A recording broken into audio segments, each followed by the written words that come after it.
Hello and welcome to Rio Right Now. I'm Carl Schmid. You know, after a few days here in Rio, I've started to notice something. It doesn't matter where you're from, what language you speak, or what your role is. People here have a way of making you feel like you really belong. And that's a pretty good place to start a show about community. So let's get to our big story of the day. This week we've heard a lot about science. Today, we're talking about the people who help turn science into impact. For years, we've talked about sort of putting community at the center of the HIV response.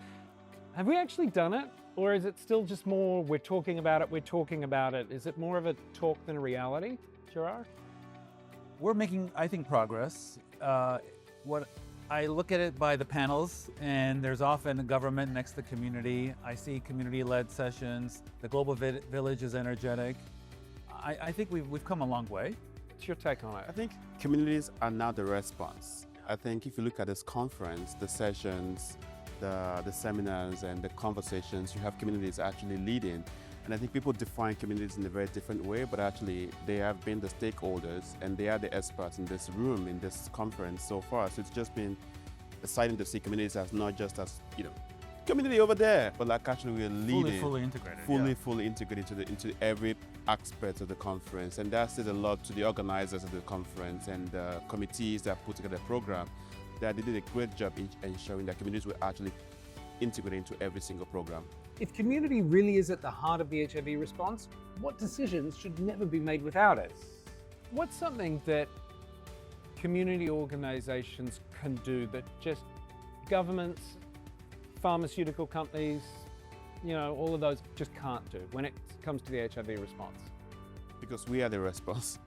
Like we have a stake that is personal, and for government and for donors, and they have an interest, and it's very business, and there's a government relations to it. But for communities, there is no government relations because we are the relations, we are the community. So I think that's one thing that government or donors or additional stakeholders can never do, because we are the response. And the only thing we cannot do is actually because we have no money.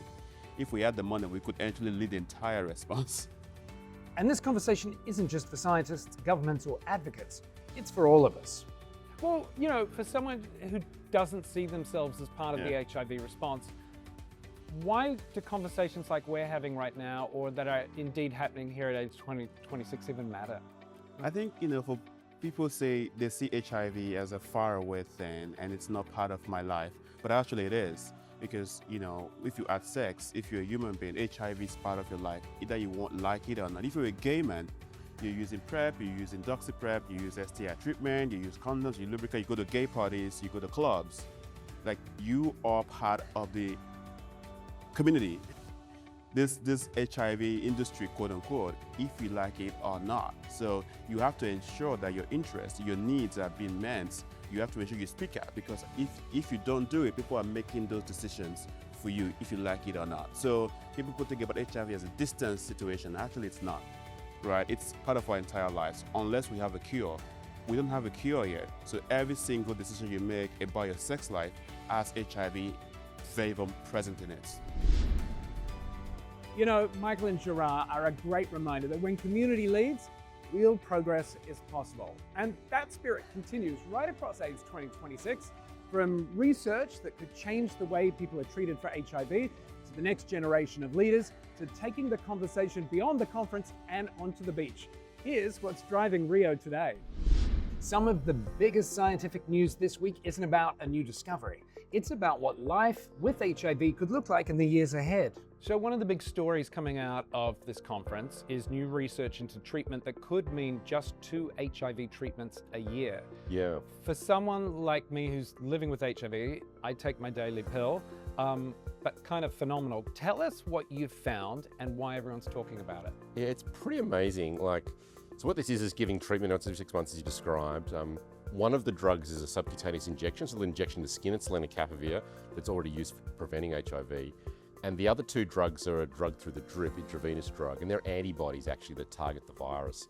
And because of the nature of those drugs, they have very long half-lives. They hang around in the body for ages, and it's been a lot of work to get to this point that they can be given every 6 months of treatment.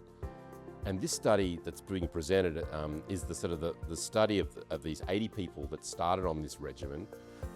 Some were oral, but they've all switched over to the 6-monthly regimen, and they've been on it for up to 2 years. So it's the longest running study of this 6-monthly treatment regimen. It's called a phase 2 study, and it's not the big final studies that are done, but it's the step before that. And this phase 3 program is actually going to happen now because of the data that's being presented in this study. And essentially, it has high rates of virologic suppression. I mean, this does suppress the virus very well. There's a few people where the virus rebounds with some resistance to the drugs that they've been given. But overall, it's considered very high, and it's considered safe as well. It's very well tolerated. So it's going to this next phase of these 2 large phase 3 trials, and if they're successful, that's when the drug gets filed for registration, and the drug could then be available for people with HIV. For people living with HIV, that could be a significant change. Emotionally, an incredibly powerful psychological thing for that unburdening of what it feels like to be someone with HIV or that daily reminder. So that's very powerful. Of course, research is only the first step. For everyone who's watching, are probably going, wow, when can I get my hands on this? And you sort of explained it. We're only at phase 2, it's got to go to phase 3.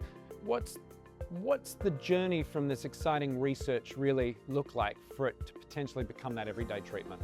Okay, so these phase 3 studies, and they're the ones that create the sort of more definitive data that is then given to typically the FDA in the US first to approve it. That study's just started like a couple of weeks ago. They've screened the first people into that. These long-acting studies actually also take a bit longer to get done. So you've got to get through those studies and get that information out to the FDA. So I'd say a couple of years. If I was a gambling man, which I'm not. I also had the privilege of moderating one of this week's most energizing conversations. And some of the week's biggest conversations didn't stay inside the conference. They headed straight to Ipanema Beach. Our great player, Gareth, is coming to Brazil and presented the campaign IF.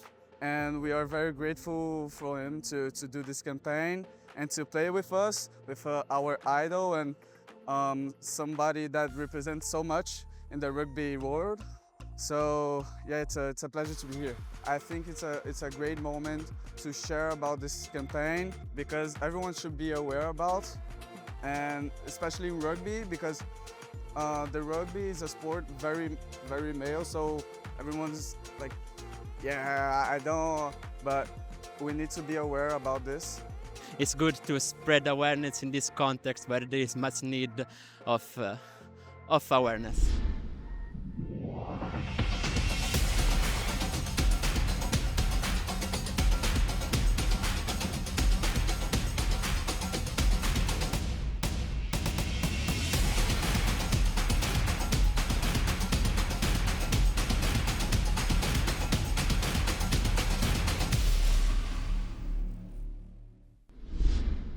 You know, one of my favorite things about this week has been seeing these conversations leave the conference halls and come to life in communities across Rio.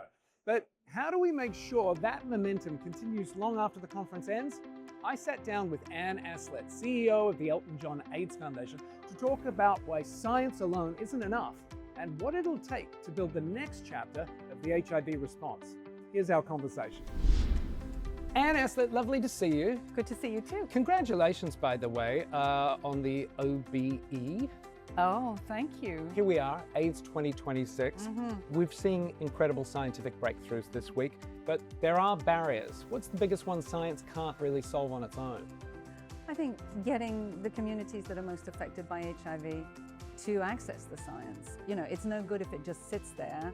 And as you say, we've got tons of exciting stuff. Lenacapavir, a monthly pill coming down the track, more tools than we've ever had in the toolbox. But for as long as people are afraid or unaware about how to get those services, it doesn't help us. Now, one of the big questions you explored today was whether philanthropy needs a new social contract. What does that look like in practice, and what's the first thing you think needs to change? So we are trying very hard to work with governments, but also with community, to make sure that we can reach the targets that we need to reach quickly. And I think coordination and cooperation is going to be the big new contract that we need to make. What role does the Elton John AIDS Foundation play in making sure that those breakthroughs we're celebrating actually are changing people's lives? So one example would be we're in a partnership for the rollout of lenacapavir to 3 million people. And that's Gates Foundation, Global Fund, PEPFAR, CIF and others. And what we've done for the last 30 years is work with communities. And that goes back to what I was saying about how do we make sure that communities have a central voice and power in terms of how those programs are developed. So that's our piece of the lenacapavir rollout. We're also doing a lot of work with community level monitoring because as this money is all disappearing, key populations in particular are becoming invisible. No one's monitoring them. And so we want to put power back in their hands, and digital technology will help us do that in a quicker way and enable more iterative understanding of the data that they can then hold governments to account for. You know, this city has, Rio has incredible energy, and you know, I feel that Brazil has wrapped its arms around this conference all week. If you could bottle up one thing about the spirit of Rio and the HIV community this week, what would it be? Two things that really stood out. One was we had a fabulous musical performance, and very quickly everybody came down to the front and were dancing, and then we had a fashion show. And I think there's a real love of life, which I will take back from Rio. And I'm curious, we'll wrap it up with this. What do you think one thing is that the HIV community does better than anybody else? I think it's compassion and solidarity. And having come to these conferences for so many years, and a little bit, to be honest, coming thinking, oh, here we go again. Right. And then you walk in and you hear people living with HIV and allies talking. And it's not like it's not like I've experienced for any other kind of condition. There's a deep sense of connection and solidarity and love amongst this community, which I don't think happens anywhere else. Anne Aslett, thank you for making the time. I know you've got a busy schedule. We really appreciate it. Good to see you. Pleasure, good to see you. Thanks. I have to say, getting to spend the evening on the famous Ipanema Beach with Brazilian rugby and tackle HIV was definitely one of my highlights of the week. Thanks so much for having us. That is a wrap on day 4 of Rio right now. Tomorrow, can you believe it? It's our final day here at AIDS 2026. We'll look back at some of the biggest moments of the week, and we'll sit down with incoming IAS President Kenneth Nure to hear what comes next as he prepares to lead the International AIDS Society. If you've enjoyed today's show, please like, follow, comment, and share. You can follow Plus Life Media across all your favorite social platforms at Plus Life Media. And if you're watching from outside the US, you can also follow at Plus Life Media Global on Facebook. For more stories and conversations like this, be sure to visit our YouTube channel at Plus Life Media Official or head to pluslifemedia.com. We'll leave you now with some of the many voices from Rio. Ciao, Rio. We'll see you tomorrow for our final show. You know, one of the things I heard today that will surprise people is that, you know, sometimes that the older and younger generation aren't working together equitably, that there is a need for continued support services for both, and that there's a want to do it together. And so maybe to dismantle our silos and to ensure that everyone has a seat at the table. Governments, other stakeholders, the community have to come together to address those barriers, and only then will we manage to end the HIV epidemic for everyone, everywhere. One thing young people today understand about HIV is that they believe that with effective treatment, they are unable to pass HIV to the sexual partners as long as their viral load is suppressed. And that's why we're calling for more people living with HIV access to treatment so that we can reduce transmission of HIV to other people.